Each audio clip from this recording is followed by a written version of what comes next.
If you're going through a divorce and you feel like your world is absolutely crumbling before your eyes, this video is for you.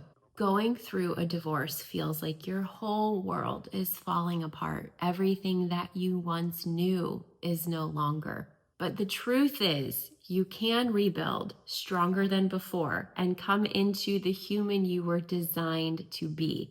In this video, I'm going to be sharing 7 of my most powerful tips that helped me overcome a very traumatic divorce and what I help my clients with too. If you're feeling lost, stuck, or overwhelmed, these steps are going to help you move from heartbreak to hope and beyond. If you don't know who I am, my name is Lindsay Tassoni. I am a somatic and transformational life coach. I help women overcome trauma, get out of dysregulated nervous systems, and come home to themselves so that you don't have to live a life of self-abandoning, feeling shut down, numb inside. You deserve to live your very best life that is filled with joy and contentment and fulfillment. And I'm your girl to help you get there. A couple of years ago, I went through a very contentious divorce where I had my 3 children. At the time, my little one was only 6 months old. I was still breastfeeding her. I had them pretty much full time in the beginning, going through the hardest part of it. And there were days I could not pick myself up off the floor. I didn't know how I would ever get to the other side because of how hard it was. And so I would call up my mom, I would call up family, friends, and say, I need you right now. I called on my support system. I built my spiritual strength. There was always this little voice inside of me that said, Lindsay, let's go. Let's go. We're not going to stay stuck here.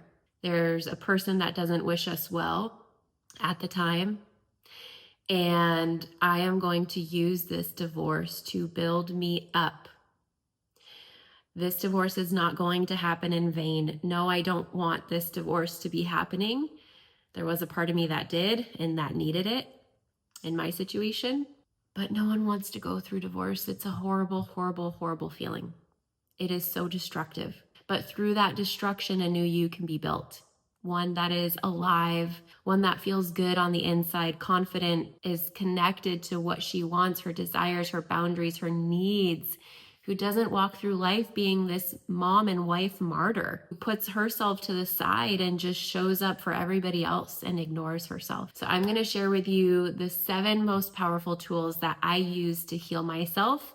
Of course, these vary from person to person, but even in working with my own clients, these are the things that have been the most powerful and impactful pathways to healing. Number 1, build your support system. If you don't do anything else, do this. Get people around you who love you, who know who you are, who do not question you or what you're going through. They know who you are. They know your character. They know your heart. They know your intention, and they are able to be there for you and pick you up and wipe your tears and pull your hair back and help you with your kids, help you hands-on in your home while you're going through this. If you don't have that support system, there are divorce care, divorce groups, church groups. Even if you're not religious, there are tons and tons of divorce care groups, divorce support groups that you can find at your local non-denominational Christian church. Friends, family, church groups, whatever it is, there are resources out there to help hold you through the toughest moments of your life. And it makes the world of a difference. It is probably the single most reason why I didn't feel alone, why I didn't continue spiraling downwards, but instead I spiraled upwards. If I had been alone, I can't imagine how much harder it would have been for me to get out of that hole. And so if you're feeling alone or if you don't have resources, I want you to comment on this video and tell me where you are located, and I will personally do research for you to find groups in your area. Number 2, anchor into something bigger than you. Again, you might not be religious or spiritual, but when you are connected to something bigger than you, to God or a source or a power that created you and gave you life, you can lean on that to help support you and bring you through. I prayed and wept and cried and lamented and screamed in prayer. God, help me through this. This is the most painful thing in my life, and I'm angry. I am pissed off that this is happening. I didn't deserve to be treated in the way that I was. Make this right. Lean on your spirit team to support you and hold you. No, it is not this tangible thing like your family or friends, but it is the one thing when you are alone that can help you by having a connection to something bigger than you. All things are working for my good. Even if you can't see the reason, if it doesn't make sense, you didn't deserve what you've been going through. But if you could trust that all things are working for your good, you take your power back and you can move forward in an empowered and productive way, not only for yourself, but for your kids who are watching you. Number 3 is allow yourself to grieve. I've talked to moms who go through divorce and they're like, I can't cry. I can't feel sad in front of my kids. Your kids are picking up on the things you are suppressing. The grief, the sadness, the anger, the rage, any emotion you're feeling. If you're not feeling it and you're suppressing it, that energy is still impacting your kids. But when you're able to feel and acknowledge your emotional experience, you begin to build self-trust. You begin to validate yourself so that you're not giving your power away so much to other people. When you can validate your own experience and sit in your own pain, you allow it to be transmuted so that you don't have to harbor that energy in your body. Do you want to go through life holding on to resentment and anger? No, that will rob you of your joy. Trust me, I am a holder honor. I hold on to things for dear life. And it feels like if you let it go, that you're also letting that person off the hook for their wrongdoings, and you're not. You're giving yourself freedom. You're freeing your body from that heaviness, from those dark clouds. And you're showing your kids that too. If you don't feel your emotions and you suppress them and you try to hide it from your kids, that energy is still impacting them. So grieve, allow yourself to grieve. Grieving is a natural part of the process. You are going to go through times where you question if you made the right choice. You want to go back. Then you're like, I hate this person. I will never go back. And then the next moment you're like, but wait, I need to go back. This is grief in action. How are you going to support yourself through that, to feel that, to acknowledge the pain, the felt sense of pain in your body? It can be debilitating, which is why support is so important. Number 4, fill your healing toolbox. Get the tools, learn the tools, train yourself. Go on YouTube, hire a coach, hire a therapist, hire someone who has been through what you're going through. Research EFT, somatic exercises, journaling, prayer, getting into nature. Build yourself up with the tool belt to be able to hold yourself through the motions that you are going to go through. You have the power to bring yourself out of this hole, out of this darkness that you might be in right now. You don't have to stay there. Listen to me loud and clear. You do not have to stay there. And in fact, you're not meant to stay there. This is a moment in time you are meant to pass through. And the way you pass through with less resistance is by these tips I'm sharing with you.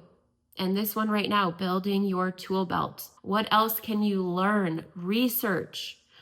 Go on YouTube. Seek wise counsel.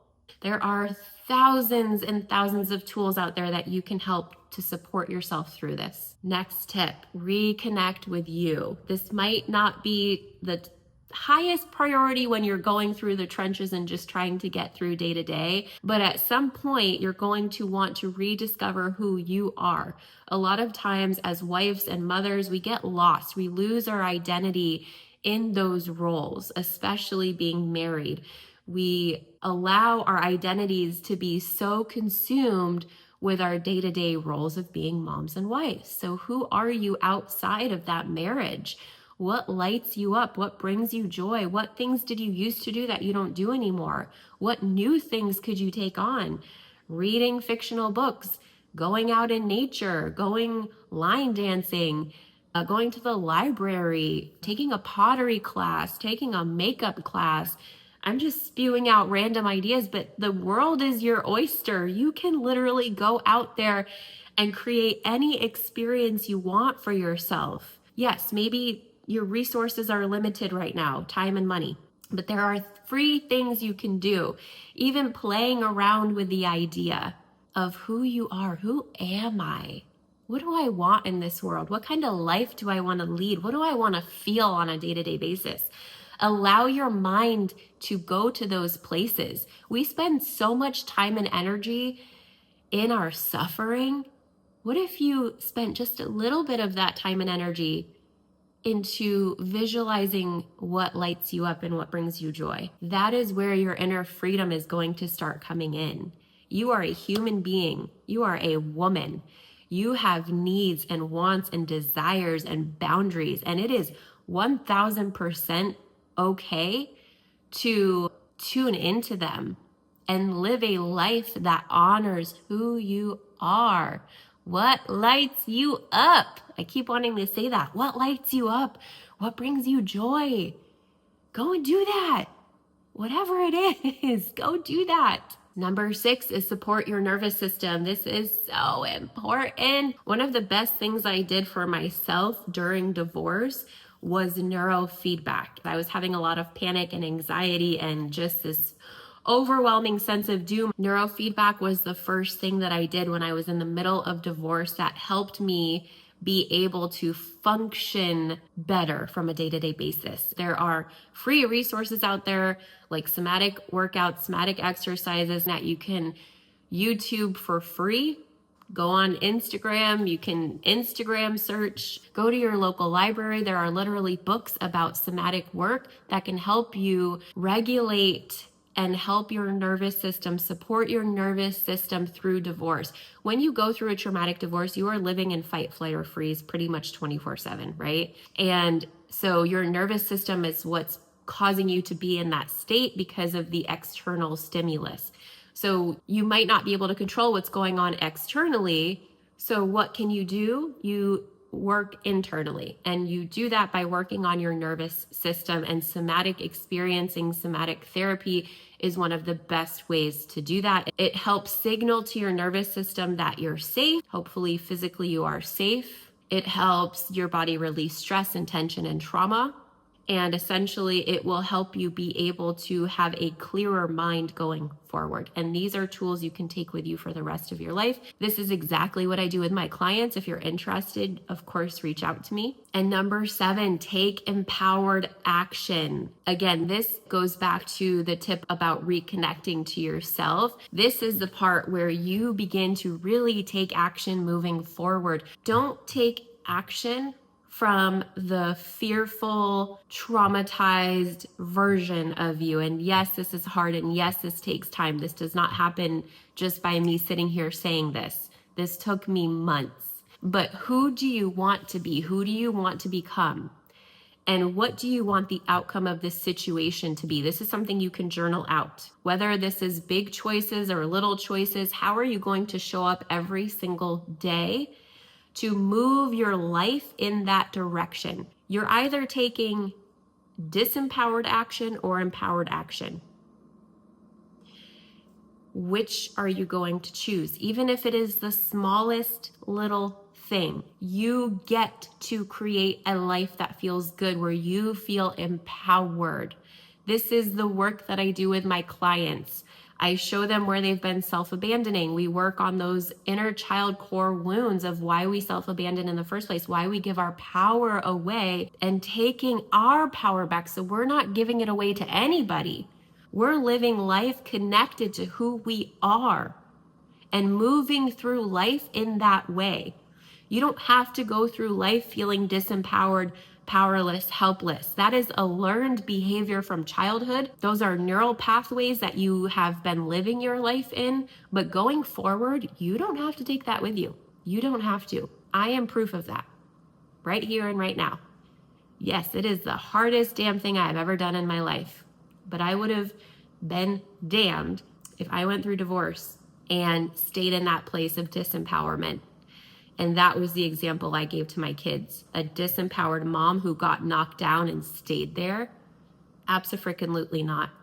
I will rise and I will continue to rise. And this is what I work with my clients. I will walk hand in hand with you to rise above the ashes so that you can become the human you were created to be. That stuff that happened to you does not get to dictate the rest of your life. You can use it for wisdom. You can turn your pain into power, but for it to dictate your life by controlling your life and causing you to live small and not connected to your power,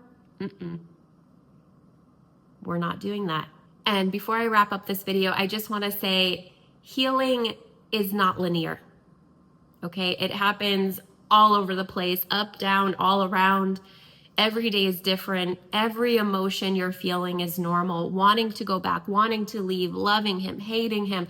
It is all part of the process. What you are feeling and experiencing is real and valid. And your healing journey is not on a time frame. You are not going to be healed in a couple of months. You can make a lot of traction, but it is an ongoing process, especially for those who experienced a lot of abuse. It is a process. And so this is something I tell my clients. You are in a lifetime marriage with yourself. You married yourself. You are going to show up for yourself every single day, loving on yourself, taking the loving action you need to build yourself up to the human you are meant to be, and the most beautiful, strongest rooted mother for your kids. You are reclaiming your power piece by piece. And there is no one way fits all healing process. So whatever you're going through, sister, I see you. You are so loved and validated in your pain. I know the pain that you're experiencing, your heart, your world being torn apart. And if support is something that you need, reach out to me. I have a couple of links in the description below. I would love to chat with you and help you get on a good path moving forward for you and for your kids. I will see you in the next video.